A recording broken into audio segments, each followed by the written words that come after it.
દક્ષિણ ગુજરાત અને નવસારી માટે ગૌરવની ક્ષણ આવી છે। નવસારીની પ્રતિભાશાળી યુવા મહિલા ક્રિકેટર મૈત્રી મણિયારની ભારતીય અંડર-19 મહિલા ક્રિકેટ ટીમમાં પસંદગી થઈ છે। બીસીસીઆઈએ આગામી સમયમાં યોજાનારી શ્રીલંકા સામેની સિરીઝ માટેની ટીમમાં મૈત્રી મણિયારને સામેલ કરી છે। મૈત્રી ભારતની જર્સીમાં મેદાન પર રમતા જોવા મળશે। માત્ર 5 વર્ષની કુમળી વયે બેડમિન્ટનથી રમતની શરૂઆત કરનાર મૈત્રીનો ક્રિકેટ પ્રત્યેનો લગાવ એવો વધ્યો કે તેણે આ રમતને જ પોતાનું લક્ષ્ય બનાવ્યું।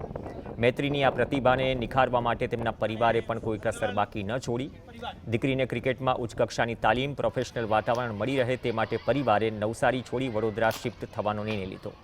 વડોદરા જેવા શહેરમાં ભાડાના મકાનમાં રહીને પણ મૈત્રીની માતાએ આર્થિક અને માનસિક પરિસ્થિતિઓ સામે લડી દીકરીને આંતરરાષ્ટ્રીય સ્તર સુધી પહોંચાડવાની સફરને જીવંત રાખી।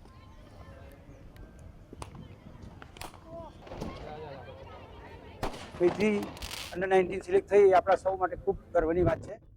નવસારી જિલ્લા માટે ગર્વની વાત છે અને હવે એ એટલે તમે અટકી નથી જવાના કે આટલું કરીને અટકવાનું નથી। હવે વધારે આગળ જવા માટે ઇન્ડિયાની આપણે સિનિયર ટીમમાં પણ આવે એવી ગણતરી સાથે અમે એમની કામગીરી શરૂ કરી દીધી છે।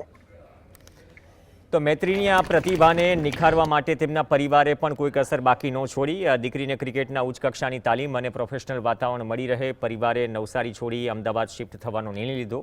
વડોદરા જેવા શહેરમાં ભાડાના મકાનમાં રહીને પણ મૈત્રીની માતાએ આર્થિક અને માનસિક પરિસ્થિતિઓનો સામનો કર્યો। કોચ અને પરિવારના સપોર્ટથી આ મુકામ હાંસલ કરનાર મૈત્રીના ઘરમાં અત્યારે દિવાળી જેવો માહોલ છે। ભારતીય ટીમમાં સિલેક્શન બાદ ખુદ મૈત્રીએ પણ આ સફરના અનુભવો અને પોતાના આગામી મોટા લક્ષ્યો વિશે દિલ ખોલીને વાત કરી।